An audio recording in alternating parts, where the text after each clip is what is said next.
Hi, my name is Stephen Lipkin. I'm a professor of medicine at Weill-Cornell Medicine in New York City and vice chair for research. I'd like to talk to you today about immune surveillance and cancer immunoprevention vaccines, an exciting area that we think is going to be very important very soon in the future.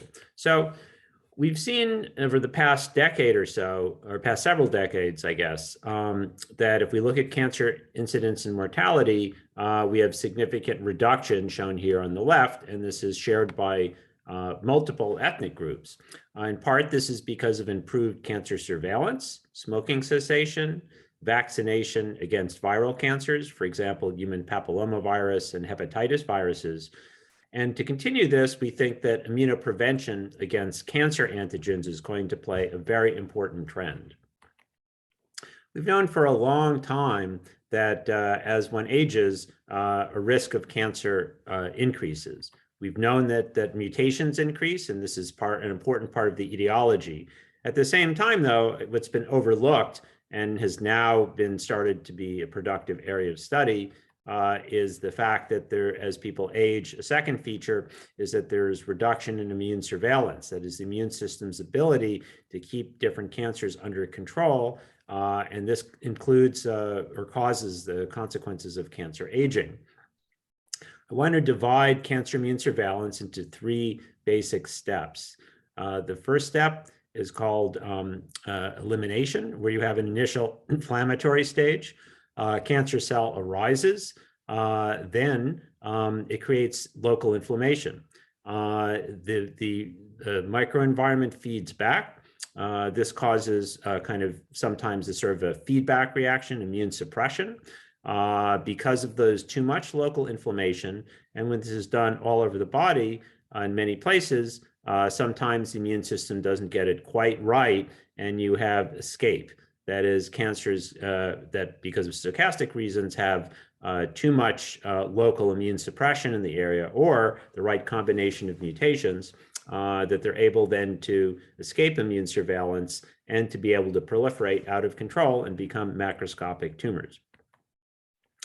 When we think of tumor antigens, we typically divide them into two basic types. The first is called tumor-associated antigens. The second is called neoantigens. Tumor-associated antigens are proteins that are expressed by the body but are higher in tumors. Some examples of this includes the epidermal growth factor receptor or the HER2/neu gene, and these are targets or oncotargets essentially for therapy.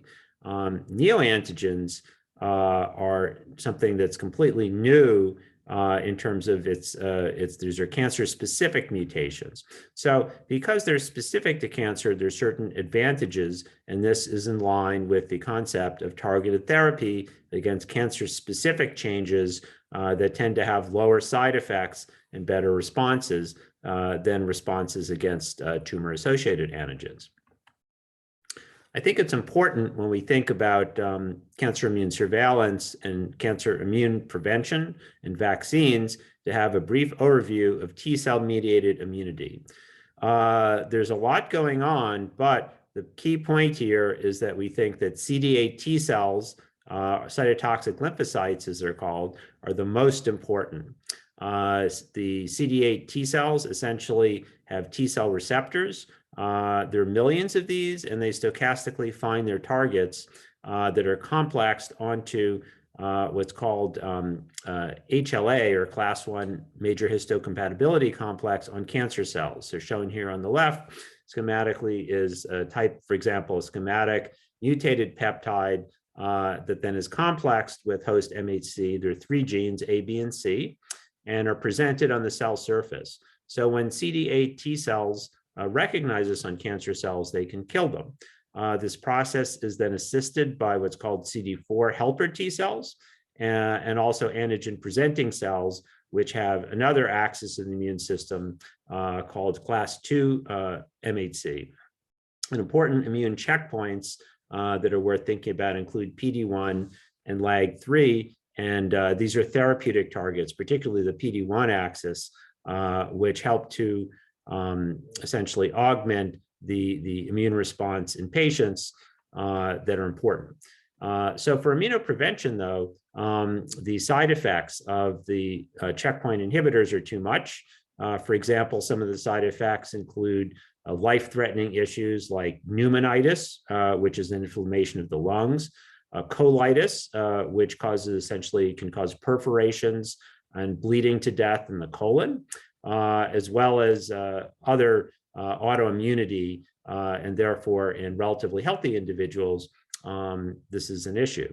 Some of the other things that sort of come up in terms of immunoprevention is that for many cancers, many of the mutations are relatively rare. That is, they're specific to those cancers, or sometimes this is called private, as opposed to kind of public or shared neoantigens, which we'll get into.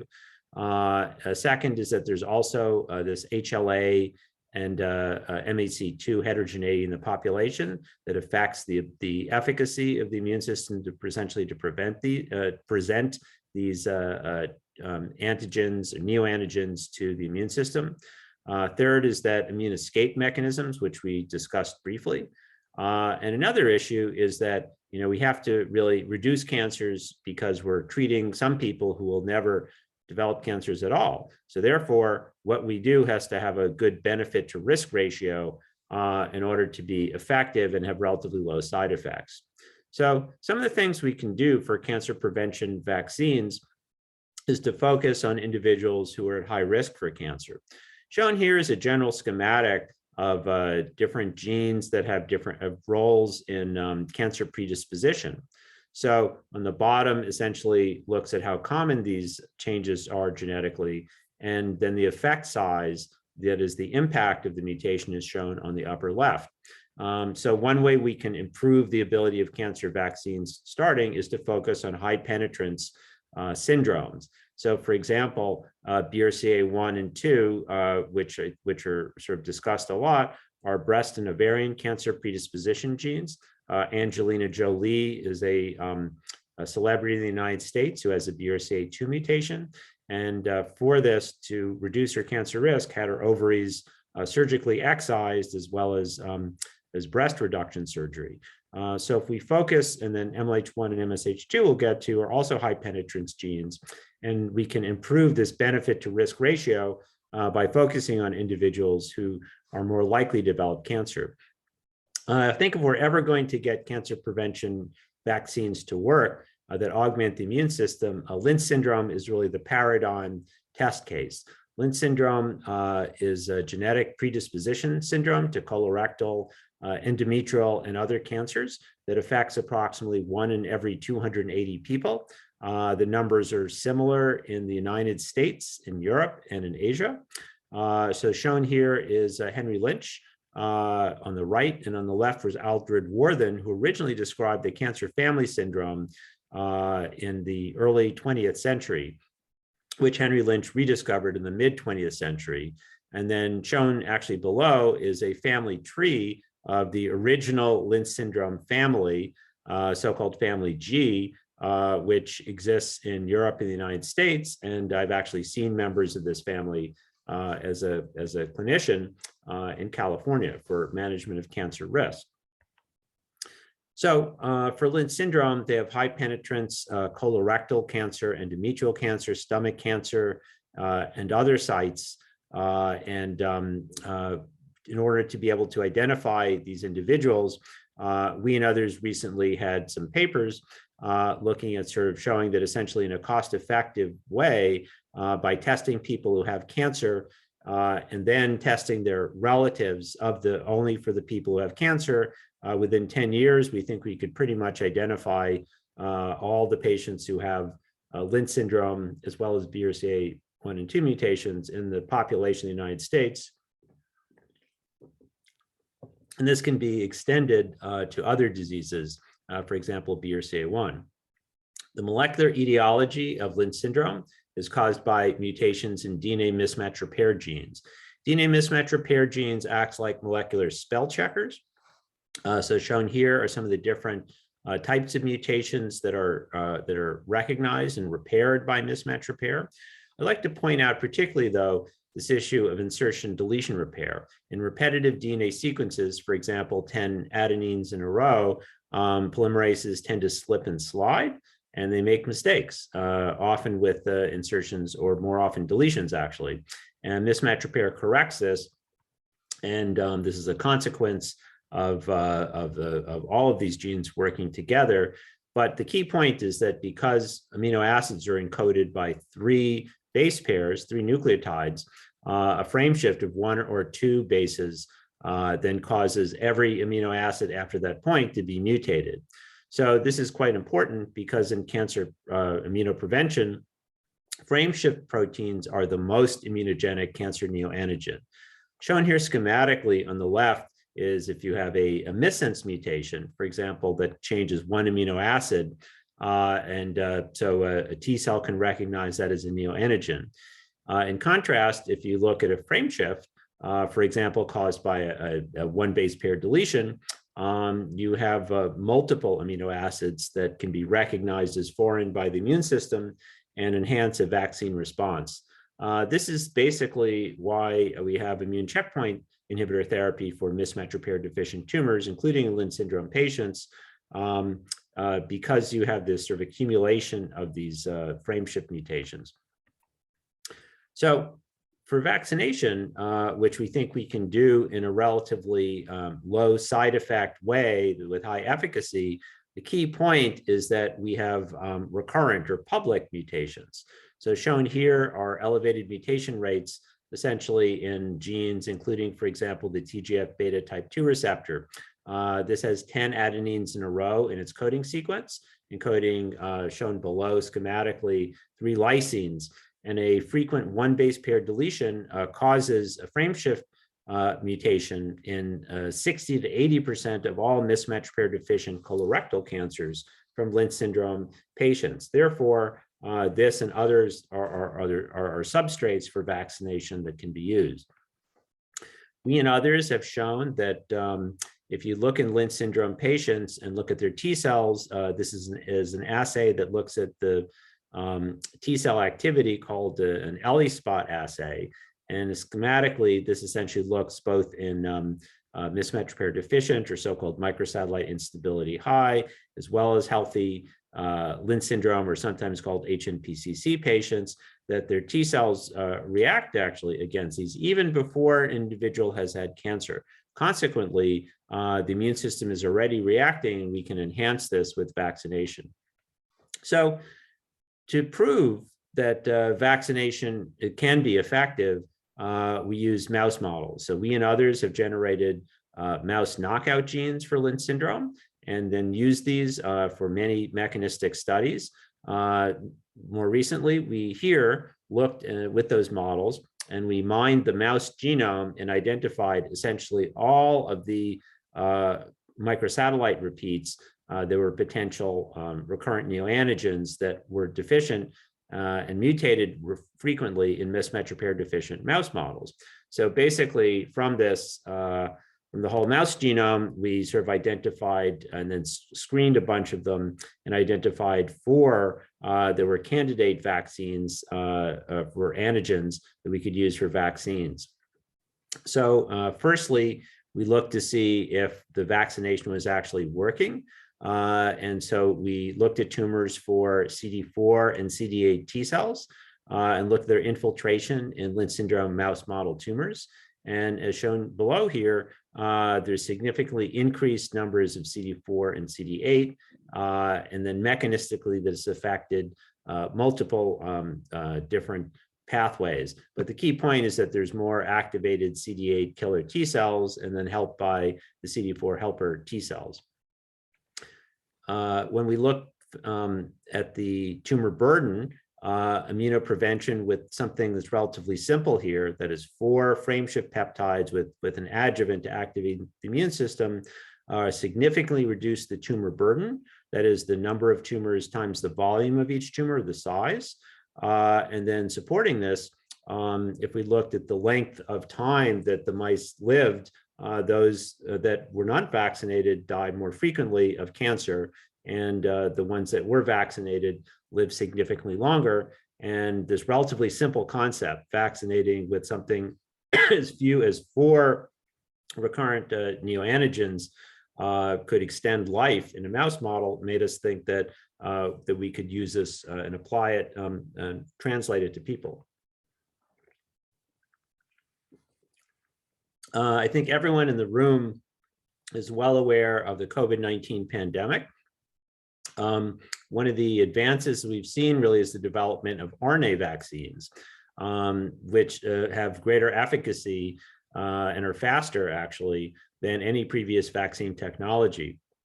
So recently we've been trying to take advantage of this and improve our vaccines further. Shown here on the upper left from the Cornell nanoscale facility, which is essentially a $150 million facility for making semiconductor chips. We can also make biochips. And the biochips, we can use these to make the liponanoparticles that form the RNA vaccines and basically deliver them to dendritic cells.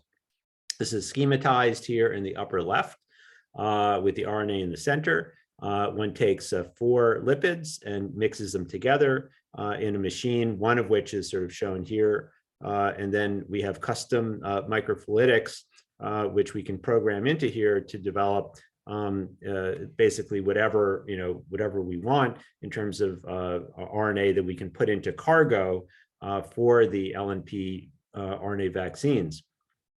As you'd expect, it's always important to do quality control. So shown here on the bottom left is an electron micrograph of a nanoparticle from lipids containing RNA. And then this is in mice is just showing that we're able to detect in serum a protein that's made over time consistent with actually the uptake of the vaccine. On the upper right is shown one of the biochips that we use for making these custom microfluidics, and then confirming that we're able to actually, once again, to get these translated into protein. We used as a test cargo a gene called luciferase, which essentially lights up when you give it a substrate and then creates these sort of colorful pictures shown here. And then interestingly, if you inject it IV, it basically goes to the liver, shown here. But if you inject it subcutaneously, they're taken up here by lymph nodes. And interestingly, it even tracks in lymphatics to the same side, or what's called ipsilateral lymph nodes.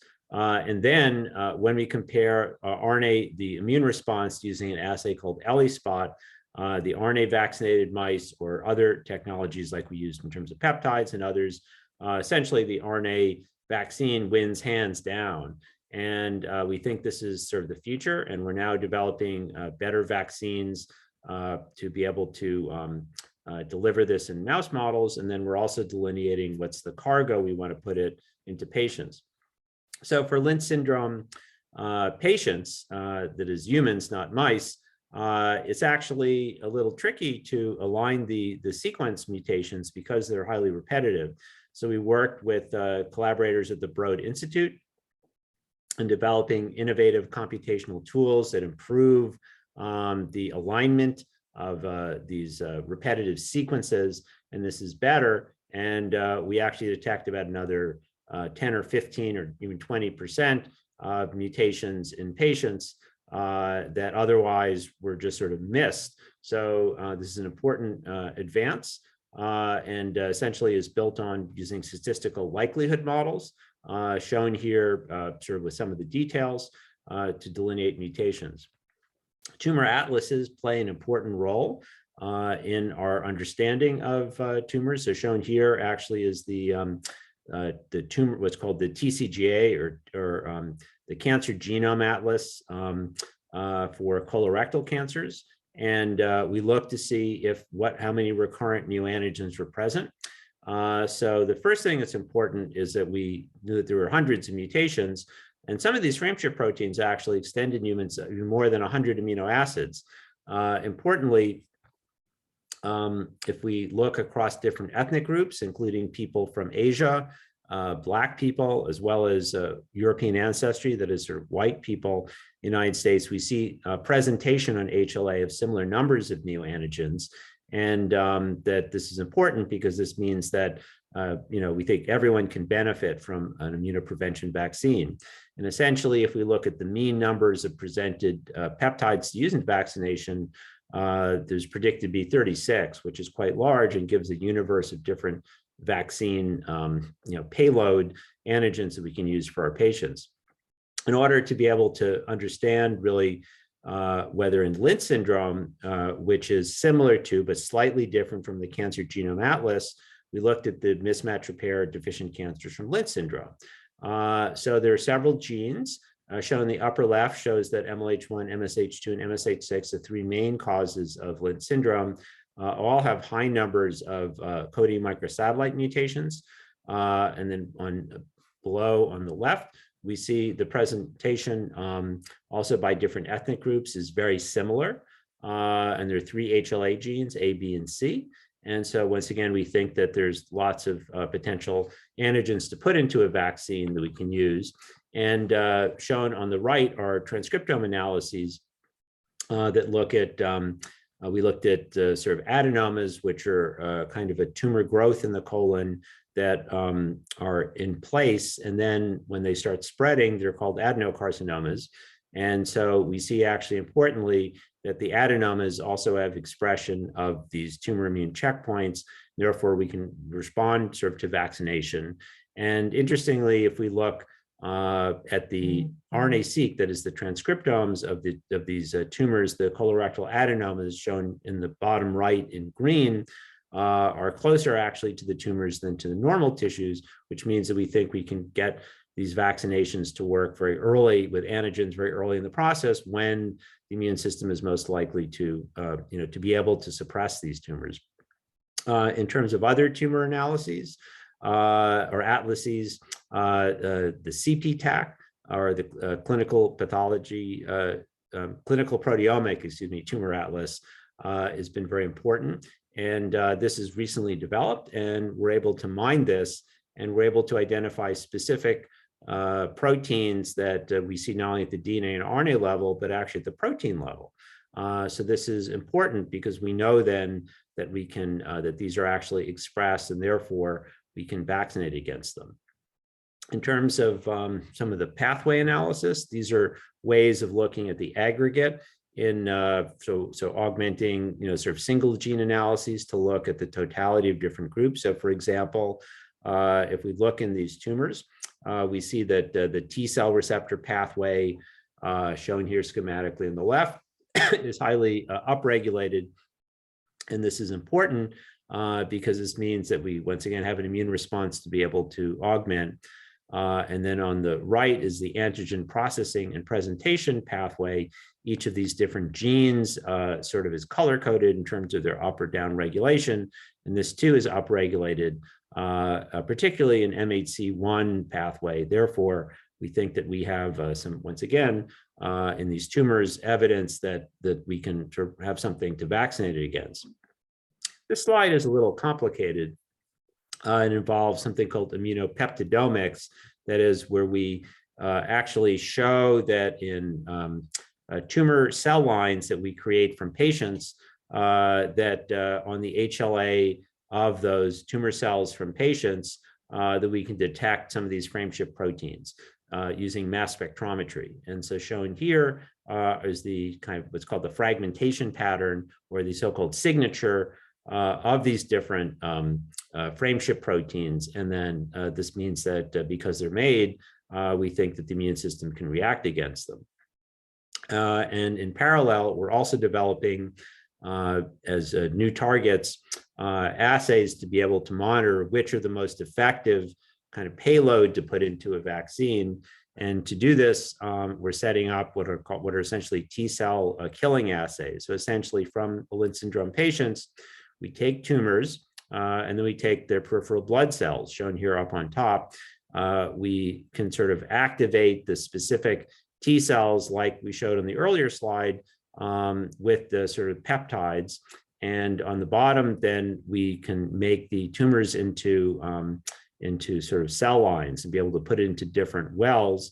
And then in a high throughput way, we can test the ability of T cells cultured with different frameshift peptides and how effective they are at killing essentially the tumor cells from that same patient. Looking essentially at whether the tumor cells are alive and dead. There are ways that we can distinguish this with sort of dyes between the tumor cells and the T cells. So this is an important assay that we can use once it can confirm that the antigen targets we've taken are truly activating cytotoxic T cells, instituting cell death. We're very excited to participate in the first in man clinical trial of a Lynch syndrome vaccine. This is involving a company called NOUS, and this is something that's been worked on for several years. This uses a slightly different vector from the RNA system that we think ultimately is going to be sort of more effective. In the NOUS system, they use an adenovirus.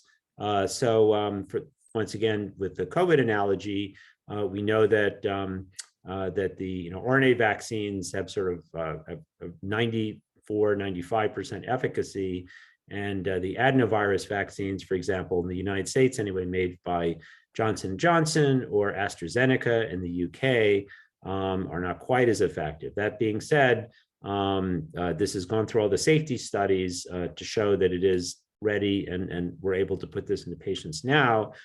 So we're doing so, and we're going to test this with a payload of 209 recurrent neoantigens that we will test the Lynch patient immune response.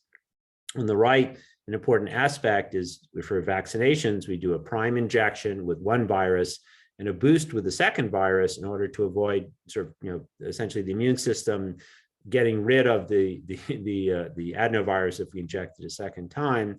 And in the neoantigens shown here schematically as different colors, they're actually changed in their order because we wanted to change the peptide sequences so that there was an immune reaction that was truly against the frameshift proteins and not against just the junction peptides. And a very interesting question, which we think this trial will help us answer, is whether if you have something like 200 neoantigens that are not selected for HLA, is this good or bad? Would it be better to use HLA and personalize, for example, an RNA vaccine, or would it be better just to take a lot and just to put it in? And we don't know the answer yet, but it'll be interesting looking at, sometimes it's called immune interference, if having such a large of neoantigens that are not necessarily presented well by an individual's immune system, if this is really the right payload or not. So this will provide important information, and we're very excited to participate. Well, finally, I'd like to thank my collaborators at Weill-Cornell, members of my lab, computational biologists, and then science is highly collaborative. Our group also at the Broad Institute involving the tumor atlases, Sloan Kettering, the company NOUS, the DKFZ in Germany, MD Anderson in Texas, University of Newcastle in the United Kingdom, and the National Cancer Institute, which has helped essentially in many ways with their studies. Thank you. And if there are any questions, the best way to reach me is by email, which was presented at the beginning of this presentation. Thank you.